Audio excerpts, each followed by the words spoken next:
Hello again and welcome. Small crash course on comparative essay writing. I'm very excited to see that you've got this far. This video, probably the most detailed and evidence heavy, will neatly finish off what I hope is a resource that makes you confident in your own skills and confident for your future exams. If you haven't seen the last two videos, you can go back and see how I compare context and form, as well as a video purely on technique. As usual, you'll need your Paris anthology with you. And as usual, if you're not with AQA for your A-level, then you can do some substituting and still get some really helpful exercises to complete your revision. So let's get started. So this video is titled Comparing Narrative Tone and Lexis, and it sounds really broad when I say it aloud, but this video is all about evidence. And if there's one thing that I want you to remember for this whole video is that you need to have evidence. In predictable fashion, let's go back to our assessment objectives, keep us anchored to the mark scheme and what they want from us. We've covered AO4, connecting texts in our first video. We've covered AO3, evaluation using mode and genre in the second video. So that only leaves us with AO1. Apply concepts and methods from an integrated linguistic and literary study as appropriate, using associated terminology and coherent written expression. Before we get into the specifics of linguistic study, I want to uncover to you what isn't written there, which is just as important as what is there. The words tacked on as appropriate say a lot about how we use, no doubt, hours of revision collecting a glossary of some really, really complex linguistic terms. We can only use these linguistic terms as appropriate if we have evidence to assign them to. Also, we can't just go around name dropping all of these really fantastic terms without evidence of them. Sherlock would never solve a case without any evidence. I've been studying Sherlock Holmes this year, and in A Scandal in Bohemia, he says it is a capital mistake to theorise before one has data. Insensibly, one begins to twist facts to suit theories instead of theories to suit facts. So you don't want to twist your evidence to suit your argument. You want to twist your argument to suit your evidence. It's very, very important.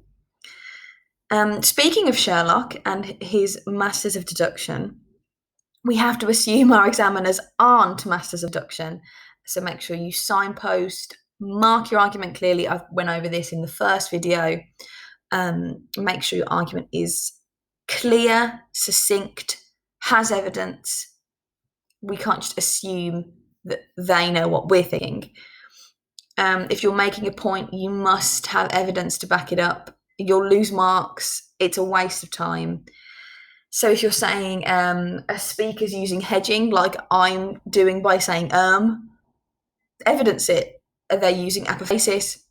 Evidence it. Evidence everything. And examiners won't just take your word for it even if it's blaringly obvious in the extracts. You have to evidence it in your answer. Another thing that's omitted from the AO, but I've noticed materialises a lot in mark schemes, examiners' reports, and documents like that, are the words patterns, clarity, and an analysis. And I think these words really encapsulate what you're trying to do. You're establishing patterns across texts and running them in line with one another. You're writing with clarity, and you're showing off your, no doubt, long practiced analysis skills. And this will make you act as a little mini Sherlock, which I now think we can move on to comparing tone. So tone's a strange word. I didn't really know how to approach this because it's such a broad, unpigeonholable word. It's something that can describe speaking and writing, something that has very different glossaries. Tone can describe a lot of things, and it's very difficult to pin down. A very loose summary is a general attitude or character of a place, person, piece of writing. I think that sums it up pretty well. But I'm sure you could tell me what the tone of this picture is very easily. So maybe a perfect place for a murder, sticking with the Sherlock and mystery theme. But how did I deduce that? How did you deduce that? Because it's dark, because it's spooky, isolated, remote, or in a more pretentious way, the picture connotes mine and your preconditioned ideas of what constitutes an appropriate setting for a horror story. And the word connote is such a fabulous word when you're writing, so remember that one. So tone is important to establish a lot of things about how a writer feels about the thing that they're writing about. It can be used to establish reliability or unreliability, personal feelings, and it can even help us decide on the intention of an optimal audience. So comparing tone, therefore, can really mix in with your comparisons on context and as well as narrative and Lexis. And tone can influence the way writers write. If a writer has a flawed memory of an anecdote, they may use mitigating modality to hedge the certainty of their memory. So they might use verb phrases like "I cannot remember," "I doubt," "I can recall," rather than confident assertions of the past. So, as I mentioned, tone can similarly imply an audience. So look at a speaker or writer's register. How are they addressing the audience? How are they expecting the audience to engage with them? And these two questions are really good to ask yourself when you're going through your anthology to revise them. And I think they really build your confidence of when you open your exam paper and you see the two texts that you need to write on, that you're already thinking of what's the tone, what's the audience, what's the reception, what's the context. So you'll be confident to start writing. So in my last video, I mentioned this phrase, writing about writing. And it's really important to get high marks in AO1. Again, I'm going to link this really fantastic glossary. It's really excellent, has a fabulous list of terms. It's not exhaustive, but still a very, very good resource. And now I'm going to give you some really personal advice on how to approach these texts if you're totally stuck. I use it a lot in exams because I struggle with getting started, really. And I always get praised for my evidence use because I've used this to start off. So feel free to use it. If I'm stuck with two texts and I have no idea how to connect them, I always look at three very, very simple, very accessible parts of the text. So one, how does it address people? What pronouns does it use? What's its register? What's its audience? Two, what verbs do they use? It's very specific, but you can say a lot about verbs. So do they use active verbs, passive verbs, forceful verbs, anything like that? And three, how do they use simple linguistic techniques to write about whatever they're writing about, Paris in this case? Some really, really accessible, easily seen techniques like semantic fields, adverbs, metaphors. And these really simple avenues will lead you to more complex ideas as you begin to compare them. One of these points can be a really fabulous starter to get you warmed up. Maybe after your context point, you could lead into a simple point like this. So say if I begun comparing the way writers use weak and passive verbs to elucidate on their flawed memories, I could then build on that and say something about the way they construct the past using unstable deixis, which displays something about the construction of the Parisian identity. So it's all about building and building continually on your own work to show off your analysis skills, which is something really important to AA1. So I think it's time to start consolidating all of this in this really small but really, really excellent task. It's really hard at first. I'm going to give you a single paragraph or a sentence from one text and a single sentence or paragraph from another.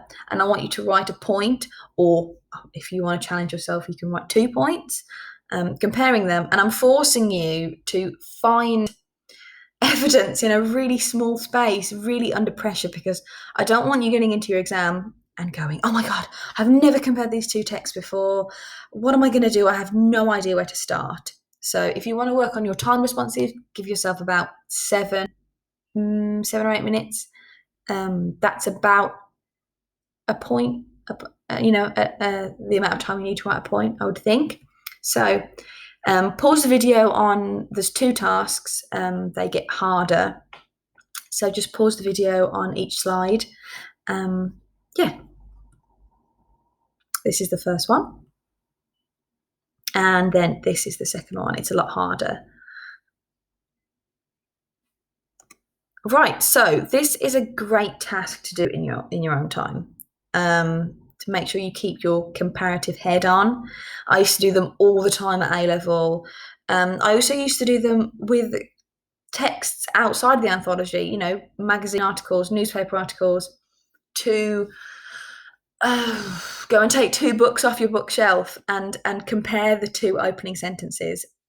It's a really great way to solidify your knowledge of terms, your knowledge of how to write a really succinct point, and give confidence to work with a tiny bit of material and produce a really fleshed out point. So some closing advice I can give you is that if you're allowed, which I was in my sit-down exams, is to write on your script, underline your script, and also write like P1 for point 1, P2, P3 next to your underlinings in the extract, because there's nothing worse than going back to your extracts as you're writing and thinking, why did I underline that? Like, which point does this go with? Following on from that, make sure you plan your response. Take 5 minutes, take 10 minutes at the beginning of your exam and plan your response. I promise you it will make your structure tighter,